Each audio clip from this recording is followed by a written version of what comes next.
الفاتحة. أعوذ بالله من الشيطان الرجيم. بسم الله الرحمن الرحيم.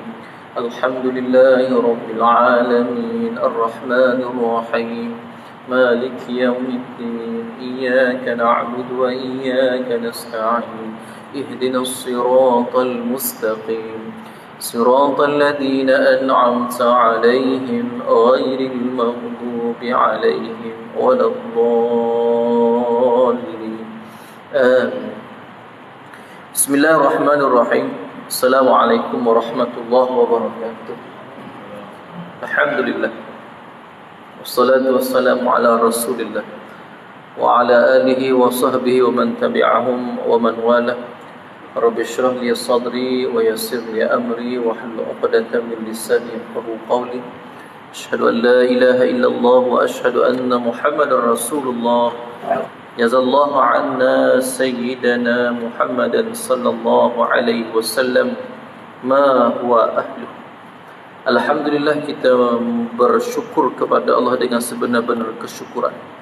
Selawat dan salam kepada junjungan mulia Nabi Muhammad sallallahu alaihi wasallam. Kita mohon agar Allah sentiasa meletakkan kita di kalangan hamba-hambanya yang diberi kebaikan, yang diberi qalbun salim, yang diberi petunjuk-petunjuk untuk menuju ke arah redha Allah. Kerana hakikatnya setiap amalan kita, gerak-geri kita, gerak hati kita bahkan itu atas daripada qada dan qadar Allah. Jadi kita mohon juga antara yang boleh mengubah qada iaitu dengan kita berdoa untuk kebaikan, berdoa untuk ketaatan. Jadi mudah-mudahan kita ni dilorongkan berbuat kerja ataupun berbuat usaha yang boleh melayakkan kita untuk dapat redha Allah. Kita tidak boleh lari dalam kehidupan kita ni. Kita sudah tahu dengan akidah kita bahawa Allah menentukan segala-galanya. Macam mana pun kita rancang, akhirnya perancangan Allah itu yang terjadi. Wa makaru wa makarallah wallahu khairul makirin. Dan dalam hal ketetapan-ketetapan ini, meskipun Allah sudah menetapkan, tetapi Allah memberikan kepada kita akal fikiran. Allah memberikan kepada kita qalbu, hati. Dan akal fikiran, hati kita, apa istilah dia, qalbu ke, fuad ke, ruh ke, apa saja istilah dia. Maka diri kita yang sebenar ini kena letak bahawa penyerahan ini kepada Allah sepenuhnya. Bila kata kepada Allah sepenuhnya, bukan kita berserah ni maknanya kata lepas diri, tidak. Berserah ni maknanya kita memohon kepada Allah agar Allah lorongkan kita ke jalan yang Allah redha. Ya, bukan lepas. Kalau lepas saja ni maknanya seperti faham Jabariyah. Seperti Jabariyah. Faham Jabariyah ni dia semua Allah belaka. Dia letak pada Allah. Sedangkan Ahlussunnah wal Jamaah dia seimbang. Dia ada usaha kita, kasab kita. Dia ada ketetapan Allah di situ. Walaupun hakikatnya Allah yang menetapkan, tetapi Allah beri ruang kepada kita untuk ikhtiar, untuk berfikir. Baik, jadi atas usaha tadi, usaha kita itulah yang menjadikan dosa dan pahala. Hasil daripada perbuatan kita itu hak Allah. Allah nak bagi ke tidak. Tetapi usaha kita nak buat ataupun nak elak, maka itulah yang menjadikan dosa dan pahala kita. Selawat dan salam kepada junjungan mulia Nabi Muhammad sallallahu alaihi wasallam. Mohon kepada Allah agar kita direzekikan dapat banyak selawat kepada baginda, kerana itulah futuh ataupun pembuka yang utama, rahsia terbesar bagi kita umat Nabi Muhammad sallallahu alaihi wasallam. Sedangkan Nabi Adam pun diterima taubat sebab menyebut nama Ahmad. Ya, Nabi Adam diterima taubat sebab menyebut nama Ahmad. Allah tanya, dari mana tahu nama Ahmad ni? Allah dah tahu, tapi nak jadi cerita. Ya, nak suruh jadi peristiwa. Nabi Adam sebut, aku tengok di arasy sana, ya, ada namamu ya Allah, dan di sebelah namamu ada nama Ahmad. Ya, ada nama Ahmad. Jadi nama Ahmad ni bukan biasa-biasa, mesti ada sesuatu yang istimewa. Maka aku pun sebut, hakikatnya Allah yang mencampakkan ke dalam diri Nabi Adam, awak panggil apa itu? Ilham, untuk menyebut nama Ahmad. Nama Ahmad ni nama Nabi Muhammad lah. Tetapi sebelum jadi manusia, sebelum lahir atas dunia, di alam roh namanya Ahmad. Baik. Bahkan dalam kajian arkeologi, kajian artifak sejarah, dalam di kapal Nabi Nuh tu, ada tertulis nama Ahmad. Ada tertulis nama Ahmad di kapal Nabi Nuh. Menunjukkan apa dia? Nabi-nabi terdahulu sudah mengenal nama Ahmad. Kita lagi istimewa, sebagai umatnya Nabi Muhammad sallallahu alaihi wasallam. Jadi rahsia selawat tu banyak. Tadi baru cerita bab nama, belum cerita bab selawat lagi tu. Cerita bab nama, sebut nama saja. Apatah lagi kita berselawat, selawat dan salam. Innallaha wa malaikatahu yusalluna 'alan nabi ya ayyuhalladzina amanu sallu 'alaihi wa sallimu taslima. Setiap minggu kita diperingatkan, ingat apa dia? Ingat ni, nak suruh ingat apa dia? Allah dan para malaikatnya berselawat kepada Nabi. Inilah satu-satunya ibadat yang mana bila Allah nak suruh kita buat, Allah buat dulu.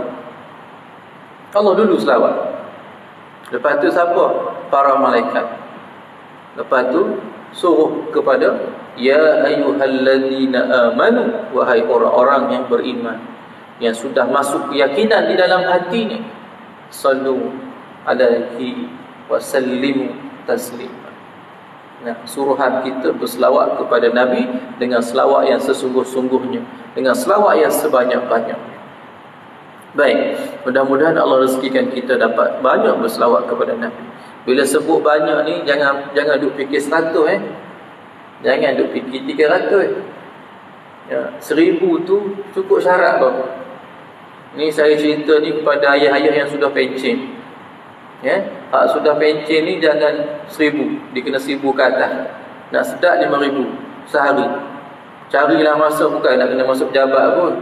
Nak pencen ni, ayah-ayah yang pencen, bukan nak kena paskat lagi dah. Jadi masa kita Allah bagi ruang banyak. Cuma mungkinlah kita pula nak sibukkan diri dengan kebun, kita pula nak sibukkan diri dengan niaga ke apa tu. Yang tu kita punya urusan lah. Tetapi sebenarnya Allah dah bagi ruang tu. Ruang apa dia? Rehatlah daripada sibuk yang tanggungjawab tu, kepada sibuk pula untuk urusan akhirat. Maka bila orang yang sibuk kepada urusan akhirat, dia kena khususkan diri dia untuk ibadat. Bila khususkan diri untuk ibadat, dia tak boleh macam biasa dah. Kalau biasa mengaji semuka sehari, untuk orang pencen bukan semuka sehari dah, kena lebih lagi. Tadi wirid, kalau sedekah, waktu kerja sedekah RM10 seminggu. Itu pun sebab tabung lalu depan muka lepas Jumaat. Orang pencen tak boleh RM10 dah. Dia main ratus-ratus ribu dah. Maknanya lebih pada orang lain dah, sebab Allah dah bagi dia lebih. Kurang dah bahagian letih urusan kerja dunia, tetapi biar letih pula kejar redha Allah urusan akhirat. Baik, insya-Allah. Mudah-mudahan Allah bantu kita. Niat iktikaf dan niat duduk dalam majlis ini, insya-Allah. Tajuk kita pada malam ini, hati sasaran fokus Allah sebenar kepada manusia. Kita mula berbicara tentang kebersihan batiniyah untuk membantu kita dalam solat kita. Adapun bersuci itu, yakni taharah, termasuk menyucikan tempat solat. Maka tempat solat itu ibarat kulit yang jauh. Ibarat tempat solat ni macam kulit kita juga, tapi kulit yang jauh. Apabila membersihkan dan menyucikan pakaian untuk solat, ibarat membersih kulit yang hampir sedikit. Ini kulit yang dekat sikit baju kita. Apabila seseorang menyucikan kulit anggota tubuhnya, itulah anggota kulit yang paling rapat. Namun janganlah lalai daripada menyucikan hati, kerana ialah sebenar-benarnya hakikat tubuh kita ataupun jantung hati kita yang sebenarnya, yakni diri kita yang sebenar. Oleh itu, sucikanlah hati dengan taubat Untuk menyucikan hati caranya taubat. Tubu ilallahi taubatan nasuha. Innallaha yuhibbut tawabin wa yuhibbul mutatahhirin. Allah, sesungguhnya Allah suka kepada hamba yang taubat, yakni yang kembali rujuk kepadanya. Wa yuhibbul mutatahhirin, dan yang menyucikan diri. Ya. Taubat, balik kepada Allah, kembali kepada Allah, serah diri pada Allah, mengaku depan Allah. Tawabi, menyucikan diri. Bila sebut suci diri ni boleh maksud dua, zahir satu, batin satu. Ya. Kalau zahir, cuci hak biasa kita buat tu lah, bebas daripada hadas kecil, hadas besar dan istinja. Ya, taharah tu lah. Suci batin, iaitu suci macam mana? Suci hati kita daripada sifat-sifat mazmumah, dan juga suci hati kita daripada lalai ataupun ingatan selain daripada Allah Subhanahu wa ta'ala. Itu yang kita nak kena faham. Inilah golongan yang Allah kasih. Orang yang berdosa, ada kesalahan, tetapi dia tidak berbangga pula dengan kesalahan, bahkan dia sentiasa rujuk kembali kepada Allah, sentiasa menyucikan dia. Isyarat apa lagi? Isyarat dia juga daripada ayat ni bahawa kita memang sentiasa buat salah. Jangan perasan suci. Ya, walaupun sembahyang sentiasa belakang tu imam, jangan perasan suci. Walaupun dah jadi ustaz pakai sopan, ya, jangan perasan suci. Nah, maknanya apa? Setiap kita pasti ada buat kesilapan. Bila ada buat kesilapan, ada satu lagi sifat yang Allah suka, iaitu kembali, sentiasa bersuci. Bila sentiasa buat silap, sentiasa basuh balik, cover balik, ganti balik kesilapan. Nabi sebut gantikan kesilapan itu dengan kebaikan. Maknanya backup balik. Kalau ada buat dosa, buat pahala banyak-banyak. Amalan salafus salih, kalau mereka buat dosa, mereka akan denda diri mereka. Denda pula, denda macam mana? Denda buat taat. Jangan macam kita kalau buat silap nak botak kepala. Nah, ataupun apa yang orang panggil hajat tu apa? Nazar. Nah, nazar kalau dapat sesuatu botak kepala, tidak ada sunnah di situ, tak ada pahala langsung. Budaya saja. Ya. Kalau buat silap ataupun kalau capai hajat, apa janji dia? Janji kepada Allah, janji dalam hati dia. Dia cover balik, dia ganti dengan ketaatan. Contoh, dia terderhaka kepada suami dia, tercakap kasar sebab terikut emosi. Nah, maka dia ganti balik perbuatan dosa tadi dengan ketaatan. Apa dia contoh ketaatan yang dia boleh buat? Dia pun baca Al-Quran 1 juzuk. Baca Al-Quran 1 juzuk.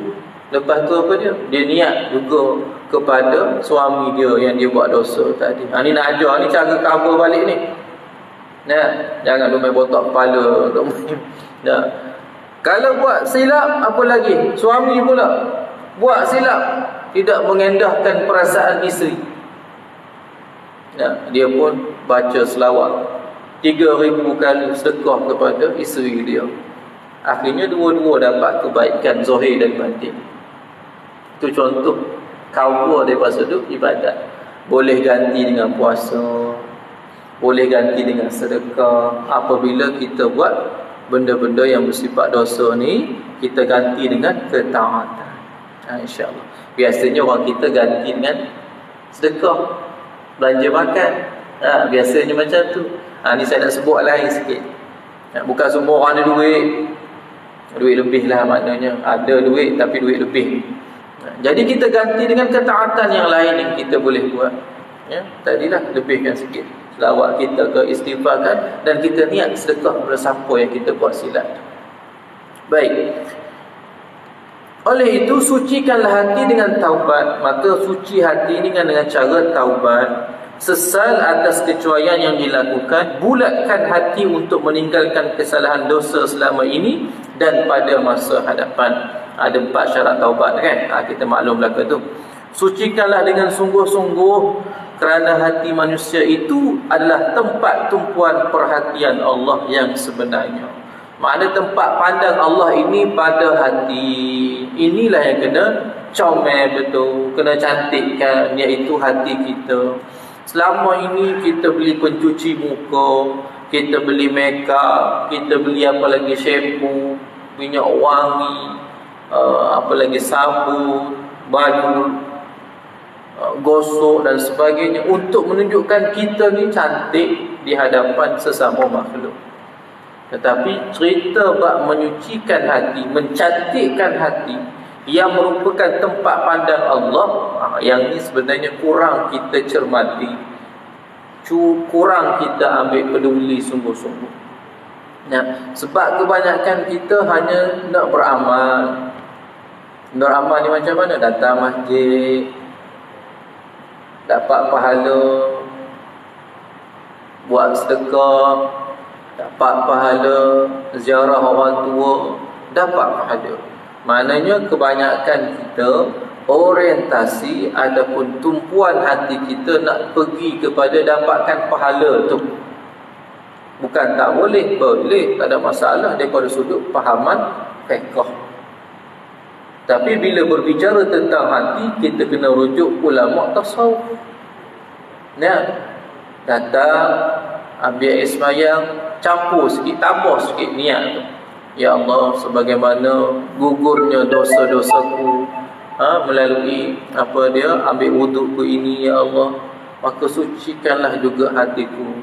Buanglah kelodak-kelodak dalam hatiku ni, benda-benda yang sarang setan, yang malas buat aku jadi malas, buat aku jadi dengki ke orang, jadi marah ke orang. Niatkan benda tu sama-sama dalam ibadat yang kita lakukan. Ini untuk kita bersihkan hati kita. Maknanya untuk bersih hati ni jugalah kita kena banyak berbicara dengan hati kita. Banyak guna hati kita berbicara dengan Allah. Kena banyak berbicara dengan Allah melalui hati kita. Nak berbicara dengan Allah tidak mesti kena sujud dulu baru nak panjang bicara kita. Duduk saja-saja, duduk nengu atas beranda depan rumah, atas kursi malas depan rumah. Duduk tunggu petang-petang tu. Tunggu kita ataupun kita merenung dengan kita pemikiran hati kita dengan Allah. Tetapi banyak hati kita dah kadih pergi ke handset. Masing-masing ada handset. Banyak ralik ke handset dah. Banyak pergi ke situ dah. Ya, orang dulu dia banyak amal dan dia banyak merenung. Zaman kita sekarang ni banyak main handset dah. Merenung juga tapi merenung ke telefon, bukan merenung kepada hati. Apabila hendak mendirikan solat, mereka wajib membersihkan tempat solat, pakaiannya dan juga anggota kulit daripada najis dan juga hadas. Sayangnya hanya segelintir manusia yang memikirkan tentang kebersihan hati. Padahal hati itu adalah hakikat diri manusia yang menjadi tempat tumpuan Allah.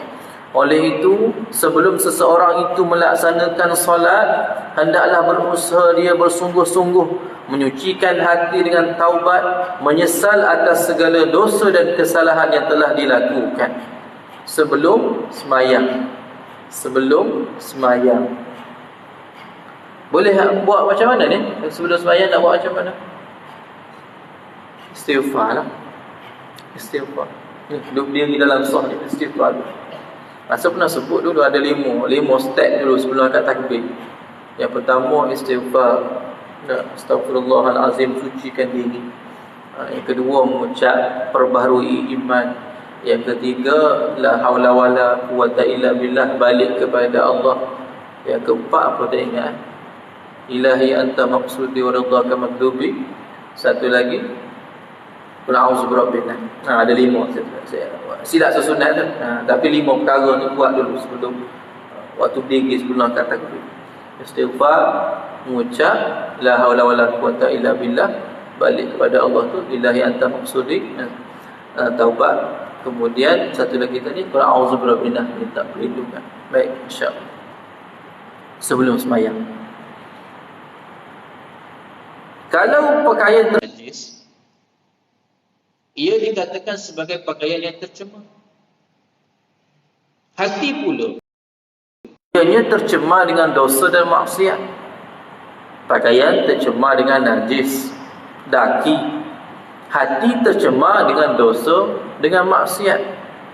Pakaian tercemar mudah dibersihkan.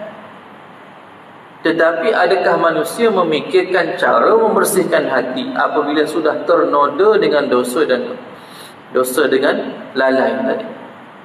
Ada tak kita berfikir cara membersihkan hati? Setiap hari pernah tak kita fikir cara membersihkan hati?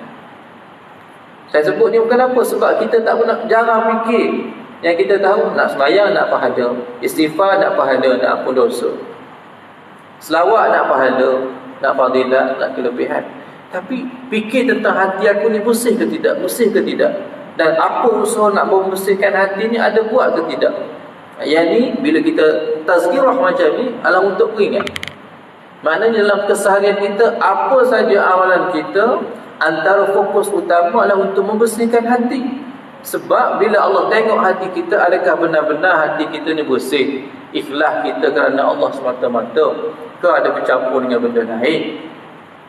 Hati kita ni masih lekat lagi ke sifat-sifat mazmumah? Jadi perkara ini untuk kita fikir sendiri. Orang lain tak boleh nak fikir untuk kita.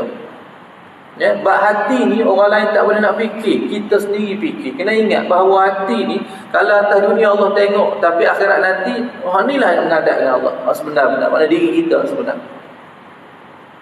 Ini yang nak jawab dalam kubur nanti. Bukan lisan, bukan mulut, tidak. Ya, ada orang sebut yang akan jawab dalam kubur ni amalan. Bukan amalan, kita yang jawab ni, hati ni lah, ataupun roh kita. Kita sebenarnya kita. Bukan amalan nak jawab. Bila maksud amalan ni, maknanya sembahyang kita tu nak jawab. Tidak, kita nak jawab. Jadi jawab tak jawab ni berdasarkan kita punya makrifat kita kepada Allah. Dapat jawab ke tidak ni berdasarkan makrifat kita kepada Allah. Pengenalan, kenal atau tidak. Maknanya berkait dengan akidah. Bila berkait dengan akidah, bila kukuh akidah, dia bawa kepada amalan. Amalan tu nombor 3 tu. Nombor 1 biar kenal Tuhan tu. Baik. Jika anak-anak masuk ke dalam rumah dengan kaki yang dicemari najis, maka kita akan segera ambil tindakan, marah ke dia dan memerintahkan agar segera membersihkan kaki itu. Apabila seseorang masuk ke rumah Allah, yakni masuk dengan masjid, dengan hati yang cemar, hati yang kotor tadi, apakah tindakan yang kita kena lakukan untuk diri kita sendiri? Kalau anak kita tengok kaki tu kalau kotor, kita punya lantai tu ada bekas lah. Tapi kalau masjid hati kotor, siapa nak tengok? Ada scanner ke? Macam dulu COVID yang scan tak ada. Tengok je tu. Nak scan hati kotor ke bersih ni. Maknanya kita sendiri, apa tindakan kita? Hendaklah timbul perasaan malu kepada Allah. Datang rumah Allah tapi datang dengan keadaan hati masih lagi kotor. Tak cermat seperti mana cermatnya kita jaga kebersihan rumah. Tapi bila masuk rumah Allah, masuk dengan kotor-kotor macam tu. Baik. Apabila seseorang bertemu dengan rakan, dia akan terpandang wajahnya. Tetapi Allah apabila nak melihat kepada hamba-Nya, yang dituju terus adalah kepada hati. Sesungguhnya hati itulah tempat tumpuan ilmu wahyu, taufik, hidayah. Adakah seseorang yakin hatinya sentiasa suci ketika berada di hadapan Allah? Maknanya sekurang-kurangnya kita kena usaha bersungguh-sungguh bersihkan hati kita waktu solat. Waktu solat ni paling kuat. Sebab tu jaga sungguh sebelum akad takbir ni. Istighfar dulu. Orang ni kadang-kadang istighfar tak nak kahwin tu, nak akad nikah. Kan? Tok imam sebut pada wali ayahnya. Istighfar dulu. Mari kita semua ahli dalam majlis ni istighfar dulu. Sebab syarat wali tadi tak boleh fasik. Wali tak boleh fasik. Fasik dia apa dia? Buat dosa besar. Kalau ayah tak sembahyang habis Kahwinkan juga anak dia tu tak sah tu. Ya, wali fasik tidak sah. Dia kena ganti dengan wali hakim pula. Naik qadi lah wali hakim ni. Ya, tak boleh, dia tak boleh jadi wali. Sebelum wali hakim tu, kalau ayah tak dapat mungkin ganti pada abang tu. Tapi ayah tak ada. Ada tapi duk sedap lagi duk main dam atau wakaf. Sedap lagi duk main apa? Duk minum tu lah. Betul? Kita pula sedap lagi. Sedap lagi benda tu. Jadi perbuatan yang duk sedap buat lagi ni, sembahyang tak tahu ke mana, tapi anak nak kahwin. Dia tak boleh kahwinkan anak dia. Memanglah tu imam kata astaghfirullahalazim, istighfar semua, tapi betul ke dia istighfar atau hanya sekadar cukup syarat?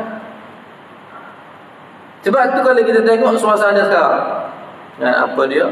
Khutbah Jumaat sebut kan? Tak tahulah kita dengar ke tidak ni. Saya boleh ingat sebab saya baca. Dia sebut apa dia? 23% daripada yang berkahwin dalam setahun. 13,000 yang berkahwin, 3,000 cerai balik. 13,000 yang kahwin setahun ni, maknanya bila nak daftar dengan majlis agama akad nikah tu, 13,000 orang yang hantar yang akad nikahnya. Tapi bila masuk di mahkamah, 3,000 pula yang cerai. Maknanya hampir 20%, 23% disebut situ yang bercerai. Apa faktor perceraian? Banyaklah, tapi bahasa mudahnya tak berkat lah. Tak berkat. Paling mudah tak berkat. Banyak faktor-faktor yang lain lagi. Tapi maknanya antaranya adalah apabila keluarga itu dibina tidak menurut landasan agama. Kahwin tu sebab apa? Tak ada dah bunyi cerita kahwin sebab agama. Kahwin sebab apa? Dah kawan. Betul? Kahwin sebab dah kawan, bukan sebab agama. Agama tu agama Islam je lah, kita ingat. Jangan kira artis dia nak masalah. Jadi kita sekarang kebanyakannya adalah kahwin kerana kawan, bukan kahwin kerana agama. Jadi bila kahwin kerana kawan, maknanya apa dia? Banyak benda maksiat dulu buat sebelum kahwin. Maknanya orang macam ni dia akan menanggung bila dia kahwin nanti, dia akan menanggung banyak beban.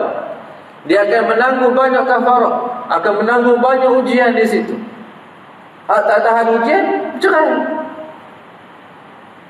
Banyak kahwin cerai muda ni. Sebab apa dia? Tak cukup matang ilmu agama, tapi dah berkawan. Baik, jadi tidak ikut saranan Nabi dah. Kita walaupun kita kata kita ni aku kena kuat agama, tapi bila bab kahwin jarang dah mengikut bab kuat agama. Lebih banyak pada kawan-kawan dah kenal. Bukan sebab agama, tapi sebab dia banyaklah. Baik. Adapun tujuan orang berpakaian adalah untuk menutup aurat. Menutup aurat itu untuk melindungi tubuh daripada kecacatan dan keburukan aib daripada dilihat orang lain. Kerana kulit zahir ini tempat tumpuan makhluk. Kulit zahir ini tempat pandang sesama kita. Ada pula pendirian seseorang terhadap kecacatan batinnya dan rahsia sulit mencemar hatinya yang tidak dilihat oleh manusia kecuali Allah. Tidak munasabah seseorang berusaha memakai pakaian yang indah-indah sekadar untuk melindungi kecacatan pada pandangan manusia, tetapi tidak buat apa-apa, tidak berbuat sesuatu untuk menutup kecacatan hatinya daripada perhatian Allah. Fikirkan dengan mendalam ketika hendak memakai pakaian. Orang Islam tidak sama dengan orang kafir berpakaian. Kita pun jaga batas aurat kita. Bila kita berpakaian, kita fikir benda tu dulu. Nak beli pakaian ataupun nak berpakaian, benda utama bila kita orang Islam, automatik kita buat apa? Sesuai, tutup aurat ke tidak? Itu nombor satu. Nombor dua, matching ke tidak? Baru pergi ke lawa tu atau tak lawa ni. Nombor 3, ikut tema. Kemana dia nak pergi, kerja ke, main ke, kedai ke, tema dia apa dia. Itu biasanya dalam kita orang Islam. Maknanya ada benda kita bila berpakaian bukan pakai saja-saja. Baik. Tujuan apa dia? Untuk menutup badan kita. Orang kafir pun berpakaian. Tetapi orang kafir bila dia berpakaian, dia hanya untuk tutup yang mana dia rasa nak tutup. Dia tidak ada panduan wahyu di situ. Orang Islam kalau berpakaian hanya nak tutup sebegitu, sebenarnya seperti orang kafir berpakaian yang hanya nak menutup yang zahir. Sedangkan batin terdedah bererti samalah dengan orang kafir. Apabila serupa di akhirat, maka jangan kita marah kalau Tuhan pun sama-sama mengumpankan kita ke dalam neraka dengan orang kafir. Sama, sebab sama, buat benda sama. Oleh itu segala kecacatan yang menjejaskan keburukan batin, himpunkanlah ke dalam hati dan memaksalah diri kita agar menutupnya, sebagaimana kita berusaha untuk menutup yang zahir kita dengan pakaian tadi. Sayubia seseorang itu yakin bahawa yang boleh menutup dan melindungi kecacatan hati daripada pandangan Tuhan adalah sikap malu. Jadi yang boleh tutup aib batin tadi adalah rasa malu. Bab malu ni benda perhiasan. Dia pakaian dan perhiasan orang mukmin. Malu tadi. Malu, pakaian dan perhiasan orang mukmin. Kita sedar ni kita ada dosa, ada silap, ada lagu, ada lalai, ada cenderung lagi kepada dunia-dunia ni. Memang. Tetapi kita ada rasa malu. Malu inilah yang menutup.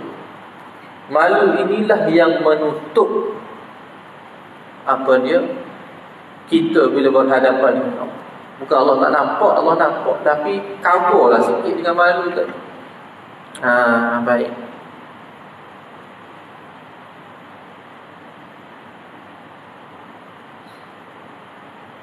Jika seseorang merasa malu hendak keluar dengan pakaian yang buruk dan compang-camping, bagaimana mereka tidak merasa malu kepada Allah ketika berhadapan dengannya dalam keadaan hati yang kotor, hati yang berlumuh, hati yang banyak daki, penuh noda. Kalau dengan orang, kita pakaian punyalah jaga. Tetapi dengan Allah ni, kita jaga tak seperti mana kita jaga dengan orang. Baik. Al-haya'u minal iman, Nabi kata. Kan? Malu itu sebahagian daripada iman. Nabi kata, aku ni paling malu. Aku ni paling malu di kalangan kamu orang beriman. Malu Nabi itu lebih malu daripada anak dara. Nabi kata lagi. Malu Nabi itu lebih malu lebih daripada anak dara. Jangan kira anak dara sekarang, anak dara zaman Nabi. Anak dara zaman tu, zaman orang soleh. Anak dara langsung tak keluar rumah. Anak dara langsung tak keluar rumah. Sekarang ni baik, Nabi lebih malu. Baik, itu cerita malu. Jadi malu ni adalah perasaan dalam hati kita segan atas kekurangan kita. Jadi kita nak tutup malu kita. Dengan cara mendedahkan segala keburukan dosa noda di hati akan mencetuskan rasa gerun dan rasa malu secara semula jadi yang Allah dikurniakan Allah. Sejak manusia dilahirkan, semuanya dikurniakan sifat malu dan takut serta gerun dan lain-lain sifat. Allah dah bagi dalam hati itu. Tetapi sifat malu dan sifat-sifat ini sesetengah orang dapat merasainya dan sesetengah jadi sebaliknya kerana terlindung pula oleh sampah dosa. Allah dah bagi dah dalam hati kita ni, ada rasa-rasa tadi. Dah set siap-siap dah. Tetapi function ataupun tidak. Kadang-kadang tak sampai rasa malu sebab kena blok. Kena blok dengan siapa? Dosa tadi lah. Dia blok, tak sampai. Reseptor malu tu tak sampai. Kena blok. Oleh itu, agar rasa malu bagi orang yang tak rasa malu tadi, Oleh itu agar rasa malu muncul semula, mereka himpunkan semula rasa cemar dosa di hati. Mana kena perimpun balik apa saja kesilapan kita. Nah, kalau dalam program motivasi dah, dia ada sebutkan kekurangan, kelebihan kan. Orang panggil apa tu? SWOT dah. SWOT dah. Strength, weakness, opportunity, threaten. Ingat lagi. Disuruh buat satu kertas, serap 4, tulis SWOT. Maknanya muhasabah diri lah. Jadi untuk datangkan rasa malu, kita kena buat SWOT tu. Muhasabah untuk diri kita. Apa kurang, apa lebih. Apa silap yang aku banyak buat. Apa amal yang aku banyak istiqamah. Itu untuk kita diri sendiri. Jangan tunjuk orang untuk kita sendiri tu. Maknanya apa dia? Ralik lagi, semayang lambat-lambat lagi. Yang tu kita punya lalai kita. Apa lebih kita? Lebih kita ni kalau buat orang tua, kita nombor 1 jaga. Orang lain tak nak jaga orang tua, tak apa. Aku kena jaga orang tua aku, contoh. Itu kelebihan kita. Kita sedarlah diri kita. Ini kena sedar juga tu. Apa lebih dan apa kurang. Baik, jadi untuk datangkan balik rasa malu kepada orang yang tak rasa malu tadi, kumpulkan balik apa saja kesilapan dosa-dosa dia, agar dengan dosa itu bila terpampar, mencetuskan rasa malu dan takut kepada Allah Subhanahu wa ta'ala. Berani tak buat ni? Tak berani buat ni. Sejak daripada akhir balik, cuba ingat-ingat balik apa dosa pernah kita buat. Tulis apa pernah. Menipu cikgu. Apa lagi? Sorok rotan ayah. Tulislah ke tu. Cerita budak-budak lah ni. Apa lagi? Balik awal kerja, tulis. Seminit awal, tulis. Mana hak kita rasa silap kita? Kalau nak tulis. Tapi tak tulis pun. Banyak kita tak tulis, malu dengan gitu je. Perasaan malu dan gerun dan menyesal kepada Allah amat penting, supaya manusia ini tidak terbabas menyimpang dari jalan Tuhan sampailah ke usia tua. Oleh orang yang tidak solat sampai ke usia tua, sebenarnya berpunca daripada sifat malu dan gerun kepada Tuhan yang sudah tiada dalam diri. Ada orang sampai ke tua tak sembahyang-sembahyang. Ada ni. Memang ada. Kalau ayah-ayah sekalian berkawan dengan orang dalam masjid, memang tak jumpa. Tapi keluar daripada masjid, jumpa. Mesti jumpa punya. Kawan-kawan tu sekali kita tapi tak sembahyang rupanya. Ni masalah ni. Masalah siapa? Masalah dia ke masalah kita? Masalah dia, jangan jadi masalah kita. Apa contoh kalau jadi masalah kita? Kita je benci ke dia? Jadi masalah kita lah tu. Orang tu tak sembahyang, itu masalah dia, jangan jadi masalah kita. Apa contoh masalah kita? Apabila kita membenci orang yang tak sembahyang, itu jadi masalah hati kita. Itu masalah. Itu saya sebut masalah, jangan jadi masalah kita. Sebaliknya kita menjadi hati yang seperti Rasulullah. Hati yang macam mana? Hati yang sentiasa mendoakan, doa, ajak. Tapi ada orang tanya saya, ada orang ni yang cerita bab sembahyang. Cerita bab sembahyang lah. Nak isyak kan? Nak tutup lah. Baik. Dia cerita macam ni. Ada kawan dia, sama-sama datang masjid. Tapi dia jadi rusing hati dia. Sebab apa? Dia kalau datang, dia sembahyang sunat semua. Tapi kawan datang awal, tapi duduk kat luar, tak sembahyang sunat. Orang kamak baru masuk. Dia ajak berapa kali lah, marilah sembahyang sunat. Lepas tu dia marah geram juga. Jadi bila mula marah, bila mula kasar tadi, kawan tadi dia redam. Asalnya elok je, tapi bila dah kawan ni mula macam kawan tak reti sangat, ni pahala sembahyang sunat ni apa semua. Jadi perkara tu melibatkan hati. Dia mula main hati dah. Lepas tu dia sebutlah, tanya ustaz, macam mana ustaz? Kita nak tarbiyah orang apa semua. Saya sebut, nak tarbiyah. Tarbiyah ni, dia ada berapa kan? Ada tarbiyah, ada dakwah, ada doa. Kita nak pilih yang mana? Tarbiyah ni siapa tarbiyah? Tarbiyah ni adalah orang yang sudah seruh hati baru kita boleh tarbiyah. Orang yang sudah serahkan hati dia kepada kita untuk dididik, baru kita boleh tarbiyah. Maknanya boleh marah, boleh nak denda. Siapa? Cikgu dengan murid, guru dengan murid. Murid tadi sudah serahkan hati dia untuk dididik, barulah kita kata konsep tarbiyah tu terpakai. Sila tu. Dakwah, ud'u ila sabili rabbika bil hikmah. Hikmah ni bijaksana. Kalau kita duk sebut, duk ulang-ulang sampai dia tak sedang hati dengan kita, tak jadi bijaksana lah tu. Bahkan boleh renggang hubungan. Teruk lagi, banyak berlaku siok tegur, jangan letak motor kat sini, penceramah nak masuk. Lepas tu dia conteng, dia buat papan, siok kalut. AJK, ahli jawatankuasa kalut, tak dia bagi. Marah ke siap.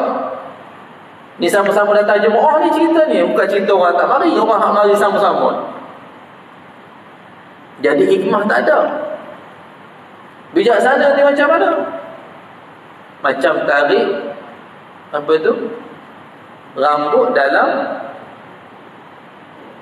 bukan dalam tepung dah, dalam acuan roti tu. Kalau tepung tarik mudah, tepung ringan, apa tak adalah nak selera pun tarik situ je. Tarik dalam acuan tu. Acuan dah campur, dah campur minyak, dah campur tu. Rambut jangan putus, jangan bagi putus rambut tu. Hikmah ni susah. Maknanya kita ni kalau nak tarbiyah orang pula tak sedia nak terima, akhirnya yang elok jadi kawan tu pula lari, tak mari masjid dengan sebab kita tegur. Kononnya kita nak tegur ke arah kebaikan, akhirnya lari. Dia dah elok-elok sembahyang berjemaah, cuma tak sembahyang sunat je, tapi jadi sakit hati kita sebab dia tak sembahyang sunat. Dia dah datang elok, cuma adalah dia langgar sikit aturan. Jangan letak dekat petok imam, jangan letak, tapi dia letak juga.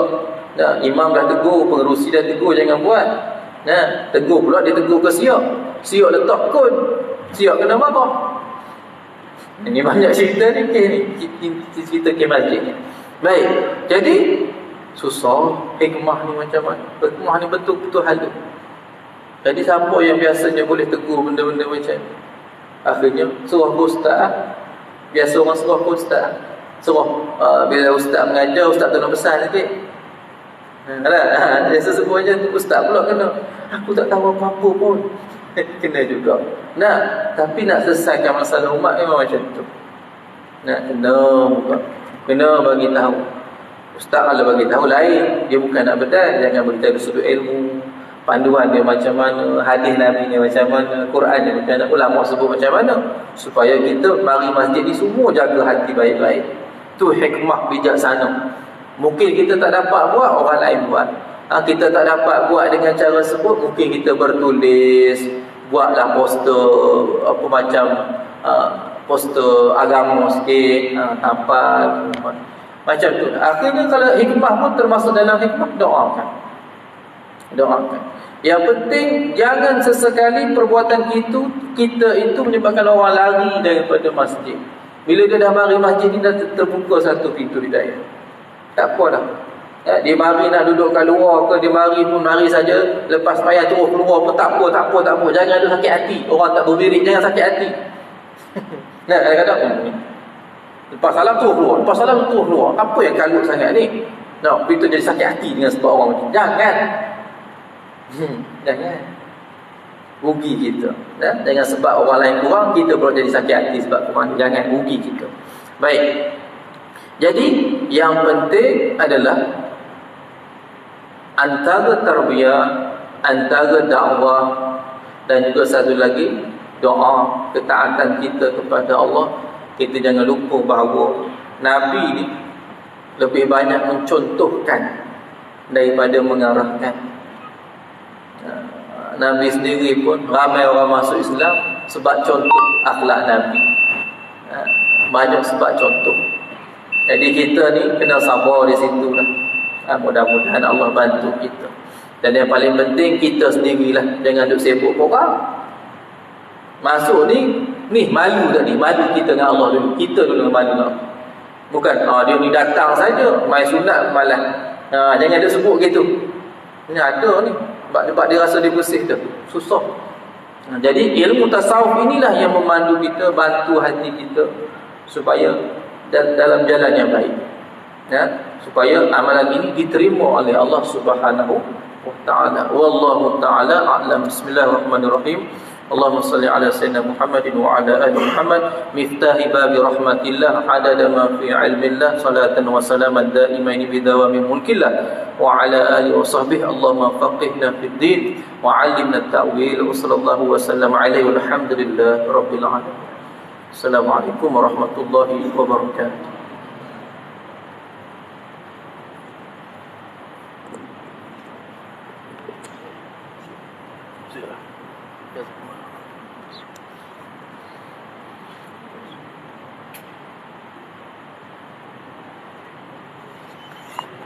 Thank you.